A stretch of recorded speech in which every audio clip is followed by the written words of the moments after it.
बिस्मिल्लाहिर्रहमानिर्रहीम। अस्सलाम वालेकुम स्टूडेंट्स। आज के लेक्चर में हम डिस्कस करेंगे चैप्टर 14 क्लास 10 का टॉपिक है इलेक्ट्रिक करंट। इलेक्ट्रिसिटी क्या होती है एंड चार्ज कैरियर्स जो है वो क्या होते हैं, डिफरेंट जो डिवाइसेस होती हैं उसमें करंट जो है वो किस तरह फ्लो करता है।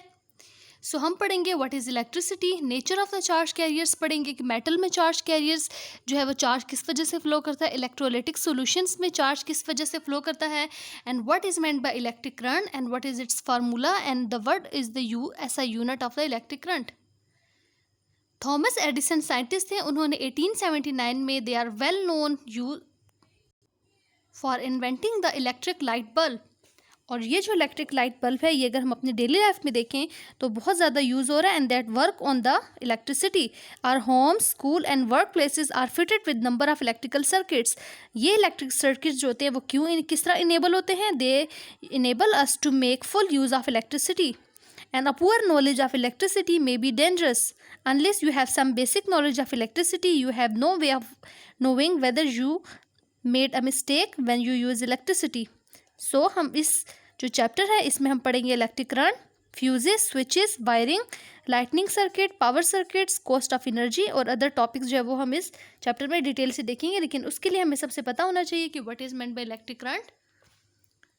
जो इलेक्ट्रिसिटी होती है they have two types, static electricity and dynamic electricity. Static electricity is called electrostatic and we have discussed in the previous lecture the static electricity when the charges are at rest. In this lecture we will discuss dynamic electricity. Dynamic electricity, basically electricity is the set of the physical phenomena associated with the presence and the motion of the matter and that has the property of electric charge. यानी electric charge जब motion में होंगे तो उस property को हम लोग कहते होते हैं electricity. Electricity basically is called when the charges are in motion, so it is also called dynamic electricity. When charges are in motion this constitute the electric current. तो मूविंग जो इलेक्ट्रिक चार्जेस होते हैं उन्हें हम क्या कहते हैं, electricity.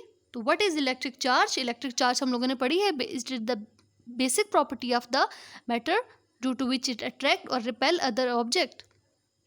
Basically two types के चार्जेस होते हैं, positive charges and negative charges. और ये जो चार्ज कैरियर्स होते हैं they are very tiny particles having very small mass and these charge particles are called subatomic particles. Positive charge को अगर हम देखें तो positive charges basically these are called protons, while जो नेगेटिव चार्जेस होते हैं उन्हें हम क्या कहते हैं, इलेक्ट्रॉन्स।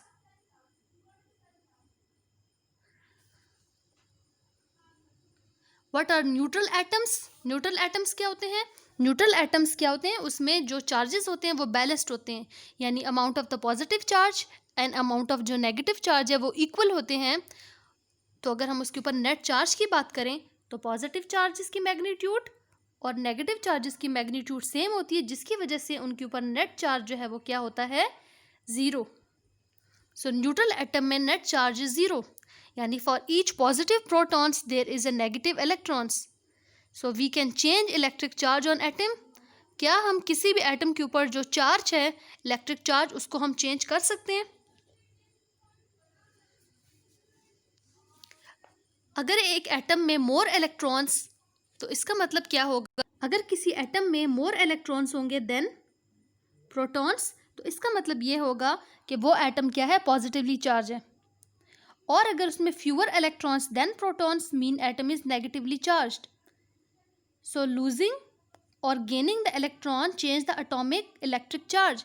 यानी किसी भी एटम में अगर अमाउंट ऑफ पॉजिटिव चार्ज और amount of negative charge equal है तो वो एक न्यूट्रल एटम होगा। लेकिन अगर हम किसी भी एटम के ऊपर जो उसका नेट चार्ज है उसकी अमाउंट चेंज कर सकते हैं अगर हम उसमें गेनिंग ऑफ इलेक्ट्रॉन या लूजिंग ऑफ इलेक्ट्रॉन का फिनोमिना होगा। तो अगर कोई भी एटम अपने इलेक्ट्रॉन गेन करता है तो उस वक्त उसके ऊपर इलेक्ट्रिक चार्ज की वैल्यू जो है वो डिफरेंट होगी, और अगर कोई एटम अपने इलेक्ट्रॉन लूज करता है तो उस वक्त भी वो क्या बन जाता है, एक आयन बन जाता है। अगर हम मेटल्स में बात करें तो मेटल्स में क्या होता है कि some electrons are not tightly bound to the nucleus and are free to move around randomly, क्योंकि उनकी जो न्यूक्लियस है, न्यूक्लियस में और इलेक्ट्रॉन के दरमियान में एक फोर्स होती है जिसे हम फोर्स ऑफ अट्रैक्शन कहते हैं। लेकिन सम मेटल्स में क्या होता है कि प्रोटॉन्स, न्यूक्लियस और इलेक्ट्रॉन्स के दरमियान में जो फोर्स ऑफ अट्रैक्शन है वो क्या होती है, बहुत ज़्यादा वीक होती है।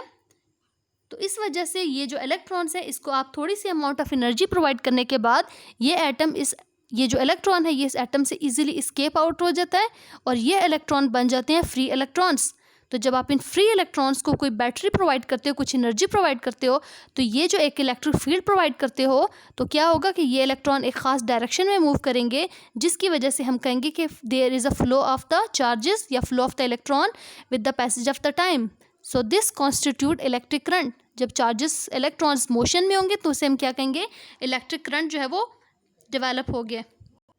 न्यूट्रल एटम में जो most of the electric charge होते हैं वो बहुत ज़्यादा बाउंड होते हैं विद देयर न्यूक्लियस। तो इलेक्ट्रॉन्स जो होते हैं, इलेक्ट्रोस्टैटिक फोर्स ऑफ अट्रैक्शन होती है between the nuclei and electrons जो होते हैं एटम में, वो इतनी ज़्यादा स्ट्रॉन्ग होती है कि आप उस इलेक्ट्रॉन की जो फोर्स जो उनके दरमियान में बॉन्डिंग है उसको ब्रेक नहीं कर सकते।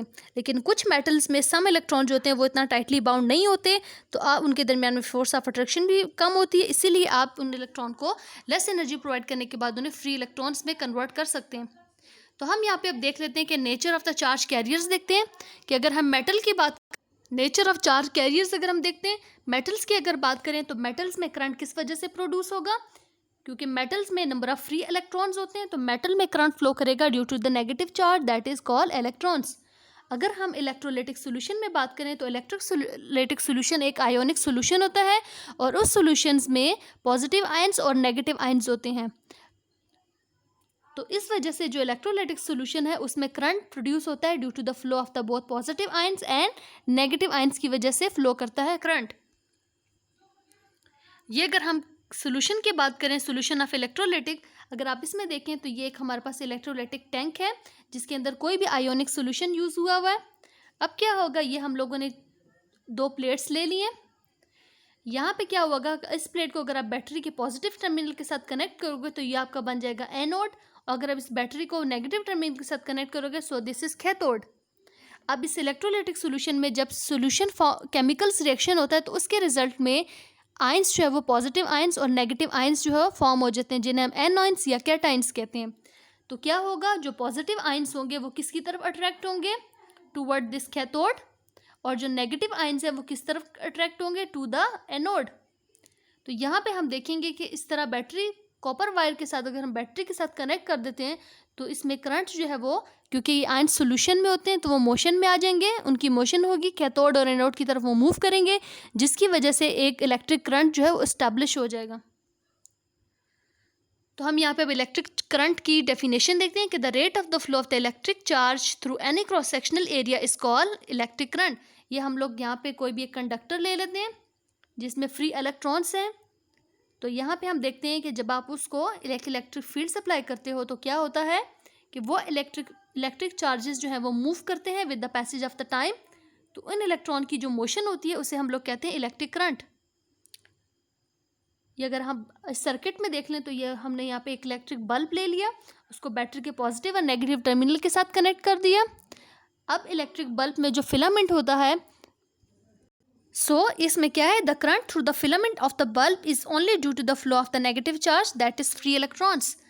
तो यहाँ पे इलेक्ट्रॉन्स जो है वो इस तरह इस बल्ब में इस मूव करेंगे, इसको कंडक्टिंग वायर में, उनको बैटरी जो है वो एनर्जी सप्लाई कर रही है जिसकी वजह से इलेक्ट्रिक करंट जनरेट हो जाएगा। सो इलेक्ट्रिक करंट की हम यहाँ पे डेफिनेशन देखते हैं। Electric current is equal to flow of the rate of the flow of the charges. Charge के लिए हम सिंबल यूज़ करते हैं Q एंड टाइम के लिए सिंबल यूज़ करते हैं T। इलेक्ट्रिक करंट के लिए जो हम सिंबल यूज़ करते हैं वो होता है कैपिटल I, और अगर हम ऐसे यूनिट की बात करें इलेक्ट्रिक करंट की तो वो इक्वल होगा ampere and that is equal to the coulomb per second. Coulomb is the ऐसा unit of the electric charge and current का जो ऐसा यूनिट है वो है सेकंड। तो कूलम पर सेकंड जो है वो किसका यूनिट होगा, इलेक्ट्रिक करंट का, जिसे हम कहेंगे एम्पेयर।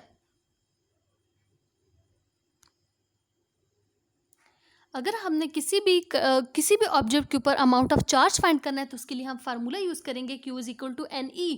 एन हमें ये बता रहा होगा कि उस ऑब्जेक्ट में, उस कंडक्टर में कितने नंबर ऑफ इलेक्ट्रॉन्स हैं, और E जो बता रहा होगा इलेक्ट्रॉन्स को। तो अगर हमने किसी ऑब्जेक्ट के ऊपर, किसी कंडक्टर के ऊपर चार्ज फाइंड करना है तो चार्ज हम कैसे फाइंड करेंगे, Q is equal to NE, यानी N हमें बताएगा कि इस कंडक्टर में कितने नंबर ऑफ इलेक्ट्रॉन्स हैं, तो वो इसका बताएगा, टोटल चार्ज डिटरमाइन करेगा। तो इसीलिए Q is equal to N E हो जाएगा। अगर इस फार्मूले को आप इसमें पुट कर दें, I is equal to Q by T, तो Q की जगह एन ई पुट कर दें तो ये हो जाएगा I is equal to N E divided by T. ऐसा यूनिट जो एम्पेयर हैं वो इसके जो फर्दर यूनिट्स हैं वो है मिली एम्पेयर और microampere. The charge of electron is equal to the magnitude of the elementary charge but bearing a negative science. जो एलिमेंट्री चार्ज होता है उसके ऊपर वैल्यू कितनी होती है, 1.602 मल्टीप्लाई 10⁻⁻⁹ कूलम। तो बेसिकली ये जो एलिमेंट्री पार्टिकल है इसकी अमाउंट ऑफ चार्ज की मैग्नीट्यूड इलेक्ट्रॉन्स की इक्वल होती है। तो अगर हम इलेक्ट्रॉन के ऊपर चार्ज फाइंड करना चाहेंगे तो वो क्या होगा, इलेक्ट्रॉन के ऊपर चार्ज आएगा -1.6 मल्टीप्लाई 10⁻⁻⁹ कूलम। और अगर हम प्रोटॉन के ऊपर चार्ज फाइंड करना चाह रहे हैं तो प्रोटॉन जो है वो इसका और इलेक्ट्रॉन का मैथ सेम है नियरली। तो यहाँ पे प्रोटॉन के ऊपर अगर हम फाइंड करना चाहें तो जस्ट यहाँ पे हम पॉजिटिव का साइन लगा देंगे। तो आई होप कि ये आपको समझ आ गया कि नेक्स्ट लेक्चर में इंशाल्लाह हम लोग डिस्कस करेंगे कि बैटरी किस तरह सोर्स ऑफ करंट होती है। तो आई होप कि ये लेक्चर आपको समझ आ गया। अगर आपको ये वीडियो अच्छी लगी तो प्लीज़ इस चैनल को ज़रूर सब्सक्राइब कर दें और लाइक भी कर दें।